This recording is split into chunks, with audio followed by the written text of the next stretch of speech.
Hello दोस्तों, आपके अपने डिज़ाइन स्टूडियो में आपका स्वागत है। मैं हूँ आपका दोस्त भूषण। और आज का हमारा जो टॉपिक है जो हम कवर करने वाले हैं वो है पीओपी डिज़ाइन। जैसे कि हमारे अभी रिसेंट प्रोजेक्ट शुरू है जिसमें हमारे क्लाइंट ने स्पेसिफिकली हॉल के लिए पीओपी डिज़ाइन करने के लिए बोला है। तो देखते हैं कैसे हमने डिज़ाइन किया है और किस हिसाब से हम जब भी कोई पीओपी या फिर कोई भी डिज़ाइन करते हैं तो किस हिसाब से फिलॉसफी रखना चाहिए। जैसे कि देख सकते हैं कि यहाँ पे जो है क्लाइंट का रिक्वायरमेंट के हिसाब से हॉल साइज़ है 14 बाय 16 उनका हॉल साइज़ है। तो जनरली कोई भी जब हमें ब्रीफ मिलता है कि पीओपी डिज़ाइन करना है, हॉल के लिए हो, बेडरूम के लिए हो, या फिर और भी कोई सेक्शंस है घर में किचन वगैरह के लिए हो, तो सबसे पहला बेसिक पीओपी डिज़ाइन के लिए ये है कि क्लाइंट का ब्रीफ ले लीजिए। क्लाइंट क्या बोलते हैं, उनकी क्या एक्सपेक्टेशंस है, उनके कुछ और कुछ रेफरेंसेस है, उसके उनके कुछ थॉट प्रोसेस है कि नहीं है, वो सब देख लीजिए। उसके बाद में कभी भी बेटर रहता है कि आप डिज़ाइन कर सकते हैं। तो फर्स्ट थिंग हमारे पास थी कि एक जो 14 बाय 16 का हमारे पास हॉल था। तो हम क्या कर सकते हैं डिज़ाइन में। तो सबसे पहले है कि एक तो आप अपने थोड़ा सा एक ये कीजिए कि इमेजिनेशन कीजिए कि कैसे ये करना है।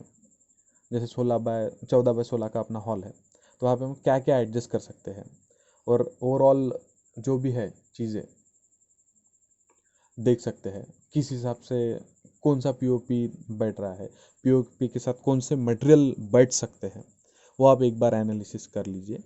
और उसके बाद में अपना जो डिज़ाइन है या फिर अपनी इमेजिनेशन है वो अपने वर्क में लाने की कोशिश कीजिए। तो देखते हैं, जैसे यहाँ पे पहले हमारा 14 बाय 16 का हॉल था, उसको फिर हमने एक बेसिक जो है, जो हमारे एक सोच थी, जो हमारे डिज़ाइनर है उनकी सोच थी, तो उस हिसाब से जस्ट मार्किंग किया है। जैसे पहला एक जो सैंपल है उसका मार्किंग पूरा हो चुका है। फिर नेक्स्ट स्टेप रहता है कि जो भी अपन ने मार्किंग किया है तो मार्किंग को पूरा साइजेस देना सबसे इम्पोर्टेंट स्टेप है। जिस जिस हिसाब से जो भी पीओपी वाले होंगे तो उसके हिसाब से वो मार्किंग कर सके। एक बार अपना बेसिक जो डिज़ाइन हो जाता है, जो भी आपका इमेजिनेशन है, फिर आप कोई ज्योमेट्रिकल शेप सोच रहे हो या फिर आपने कहीं से रेफरेंस लिया है या फिर आप कुछ और अलग इंट्रोड्यूस करना चाहते हो, उसको एक बार जब अपन एक्चुअली ड्राइंग कर लेते हैं तो नेक्स्ट स्टेप रहता है कि उसके पूरे जो डायमेंशंस है वो मार्क करना, जिस हिसाब से जो भी पीओपी करने वाले हैं वो उसको हॉल पे या फिर सीलिंग पे मार्क कर सके और उसके बाद में वो काम कर सके। ये होता है उसमें दूसरा ड्राइंग। और सबसे आखिरी में आता है पीओपी डिज़ाइंस में कि लाइटिंग अरेंजमेंट। हम लाइटिंग अरेंजमेंट देते हैं, उनके भी मेजरमेंट्स वगैरह रहते हैं। तो ऐसे 3 स्टेप में अपन पीओपी डिज़ाइन डिवाइड करते हैं। पहला है जिसमें हम जो भी हमारी इमेजिनेशन है वो एक जगह पे सोच के उतारने की कोशिश करते हैं। दूसरा स्टेप है कि जो भी हमने ड्राइंग इमेजिन किया है या फिर ड्रॉ किया है उसके डायमेंशंस देते हैं। डायमेंशन देने के बाद थर्ड है कि वहाँ पे लाइटिंग अरेंजमेंट कैसी रहेंगी उस हिसाब से। और जनरली हम किसी भी क्लाइंट को अगर पीओपी के डिज़ाइंस देते हैं तो हर इसके लिए 2 या 3 ऑप्शन देते हैं, जिसमें जैसे हमने इस हॉल के लिए एक ऑप्शन देखा था। अब दूसरा हम ऑप्शन देखते हैं जिसमें हमने क्या किया है कि कुछ बेसिक पीओपी के साथ वुडन शीट्स, जो सीएनसी शीट अभी बहुत ज़्यादा इसमें यूज़ में कर रहे हैं हम आर्किटेक्ट्स या फिर डिज़ाइनर्स हो गए वो, तो उस हिसाब से हमने पीओपी के कॉम्बिनेशन में सीएनसी कटिंग में वुडन का यूज़ किया हुआ है। तो उसका एक बेसिक टेम्पलेट था 14 बाय 16 के हॉल के लिए। और उसके बाद में फिर नेक्स्ट स्टेप आता है, जैसे हमारा बेसिक टेम्पलेट फाइनल हो गया है तो उसके बाद आता है कि हम उसके डायमेंशंस दें कि कौन से बॉक्सेस कितने फीट के हैं, किस जगह से किस जगह तक उसका डायमेंशंस है। उसके बाद में कितना बॉक्स कटिंग करना है, कितना अप रखना है, कितना डाउन रखना है। तो दूसरा जो ड्राइंग है उसमें हम वो सब डिटेल देते हैं। और सबसे आखिर में जो तीसरा ड्राइंग रहता है इम्पोर्टेंट करता है कि आप लाइट्स की अरेंजमेंट कैसे देते हो। जैसे हमने ये जो इसमें साइन कलर दिख रहा है वो इंडिकेट करता है लाइट्स, सबसे इम्पोर्टेंट पॉइंट है पीओपी में।